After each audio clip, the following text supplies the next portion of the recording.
तुम्हा सगळ्यांचं खूप खूप मनापासून स्वागत आहे मित्रांनो। तर आज होळी स्पेशल आपण मस्त पुरणपोळी बनवणार आहोत। आज आपण महाराष्ट्राची फेमस अशी पुरणपोळी बनवणार आहोत होळी स्पेशल। तर मित्रांनो व्हिडिओ शेवटपर्यंत बघा आहे ना, ते पण विदर्भाच्या फॅशन मध्ये। विदर्भाच्या इकडे कशी पुरणपोळी बनवतात ते मी दाखवणार आहे। फक्त व्हिडिओ ना शेवटपर्यंत पहा। आणि तुम्ही जर नवीन आपल्या चॅनल वरती असाल ना, प्लीज चॅनलला सबस्क्राइब जरूर करा। व्हिडिओ आवडल्यास व्हिडिओला लाईक सुद्धा करा। तर चला मित्रांनो, आता आपण बनवू पुरणपोळी। चला की मग या। तर मित्रांनो इथे ना मी हरभरा डाळ घेतली आणि डाळ व्यवस्थित निसून घेतली। याच्यामध्ये काय खडे गोटे असतात ना, ते व्यवस्थित निसून घेतली। तर हे तुमच्याकडे जर समजा काही ग्लास असेल तर तुम्ही ग्लासनं बी मोजमाप करू शकता, नाहीतर वाटीनं बी तुम्ही वाटीनं पण तुम्ही हे डाळ तुम्ही मोजमाप करू शकता। तर हे वाटी जे आहे ना, हे 2 वाटी मी घेतली। तर हे अर्धा किलो डाळ आहे हरभऱ्याची आहे ना। तर मित्रांनो इथं मी कुकर घेतला, कारण हरभऱ्याची डाळ आपल्याला शिजू द्यायची आहे। तर कुकर घेतला। इथं मी 3 ते 3.5 ग्लास पाणी घेतलं। पाणी तुम्ही शिल्लकच घ्या, कारण हरभऱ्याची डाळ शिजायसाठी ना खूप पाणी लागते। आणि याच्यामधलं जे पाणी आपण काढतो ना, तेच त्यापासून साराची भाजी बनवतात। आमच्या इकडे विदर्भात ना पुरणपोळी सोबत साराची भाजी बनवतात। तुमच्या इकडे काय म्हणतात त्या भाजीला प्लीज कमेंट करून नक्की सांगा। साराची भाजी बनवतात, आणखीन मस्त चिचोनी बनवतात, मस्त चिंचायची एक नंबर लागते है ना। तर बघू शकता मित्रांनो, डाळ हे मस्त शिजून झाली। तर डाळ ना आपल्याला कधीही पुरणपोळी बनवत असताना ना, पुरण बनवायचं आहे तर त्यासाठी डाळ ही आपल्याला चांगली शिजूनच घ्यावं लागते बरं। अर्ध कचवट डाळ अजिबात चालणार नाही, तर पुरण वाटताना आहे ना, तर ते डाळ व्यवस्थित वाटल्या जात नाही। तर मित्रांनो याच्यामधलं जे सगळं पाणी आहे ना, ते पाणी पूर्ण काढून घ्यायचं आणि फक्त डाळ ठेवायची। तर मित्रांनो इथं ना मी 1 पाव गूळ घेतला, म्हणजे 250 ग्रॅम मी इथं गूळ घेतला।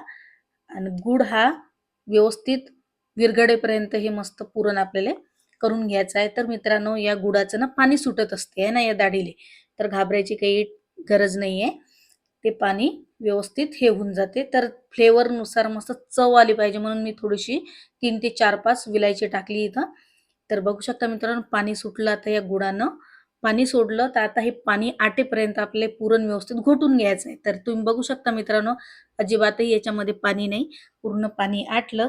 तर आता हे पुरण ना थंड व्हायसाठी आपण ठेवून देऊ। तोपर्यंत आपण पीठ मळून घेऊ पुरणपोळीसाठी। तर इथं मी पीठ घेतलं गव्हाचं, मस्त गाळून घ्यायचं। चवीनुसार थोडंसं मीठ आणि 1 चम्मच थोडीशी हळद आणि मस्त पाणी टाकून व्यवस्थित आटा हा आपल्याला लावून घ्यायचा आहे। तर मित्रांनो तुम्ही अजूनही आपल्या चॅनलला सबस्क्राइब केलं नसेल ना, प्लीज चॅनलला सबस्क्राइब करा। व्हिडिओ जर आवडला ना, तर व्हिडिओला लाईक सुद्धा करा। तर मित्रांनो मस्त तूप वगैरे लावून ना थोडंसं 10 मिनिटासाठी हा आटा ना रेस्ट करू देऊ। तोपर्यंत आपण पुरण वाटून घेऊ।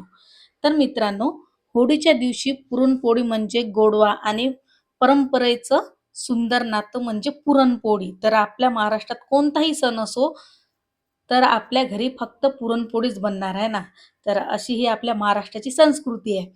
तर बघू शकता मित्रांनो सगळं पुरण मी आटून घेतलं। तर चला आता पुरणपोळी बनवू। तर बघू शकता मित्रांनो मस्त हे जो आटा होता ना पुरणपोळीसाठी 1 नंबर हा आटा नरम झाला। तर आता आपण पुरणपोळी लाटूया।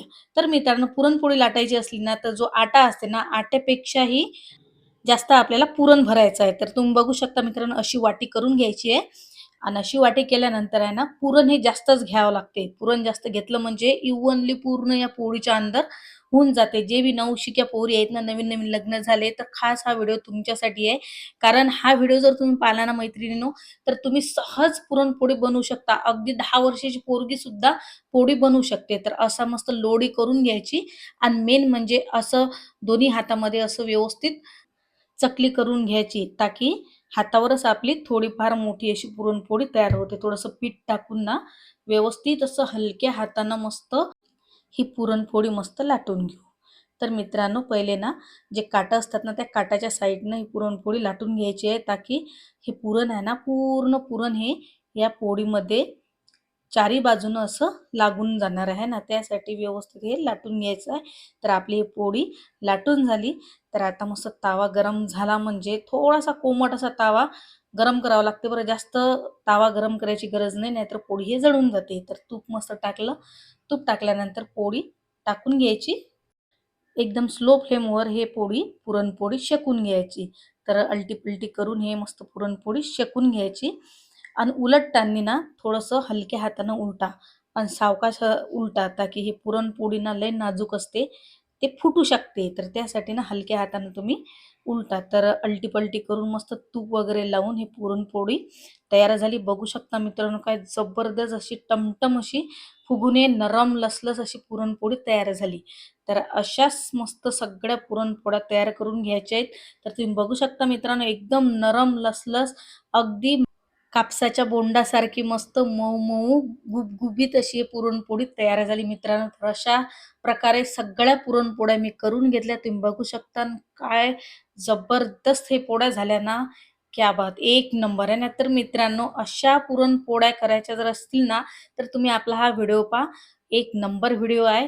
जे नवशिक्या पोरी आहेत ना, ते सहज बिलकुल आरामशीर हे पोळी तुम्ही बनवू शकता बरं. तर मित्रांनो, त्यासोबत ना साराची जी भाजी असते ना, एक नंबर बनते बरं, भन्नाट. आमच्या इकडे विदर्भाच्या इकडे साराची भाजी म्हणतात. तुमच्या इकडे कोणती भाजी तुम्ही म्हणता, प्लीज कमेंट करून नक्की सांगा. आणि व्हिडिओ आवडल्यास व्हिडिओला लाईक करा, तुमच्या मित्रमैत्रिणी शेअर सुद्धा करा. आणि तुम्ही जर नवीन आपल्या चॅनलवरती असताना प्लीज चॅनलला सबस्क्राईब जरूर करा आहे ना मित्रांनो. कमेंट करून नक्की सांगा की पुरणपोळी कशी बनली आहे ना. तर मित्रांनो, आजचा व्हिडिओ इथंच समाप्त करू. परत भेटू एका सुंदर रेसिपी सोबत. तोपर्यंत तुमची काळजी घ्या. स्वस्त राहा, मस्त राहा. असेच आपले व्हिडिओ पाहत राहा. तर परत पुन्हा तुम्हाला सर्वांना होळीच्या खूप खूप लाख लाख शुभेच्छा मित्रांनो. बाय मित्रांनो, परत भेटू एका सुंदर रेसिपी सोबत. Bye bye. जय हिंद, जय महाराष्ट्र.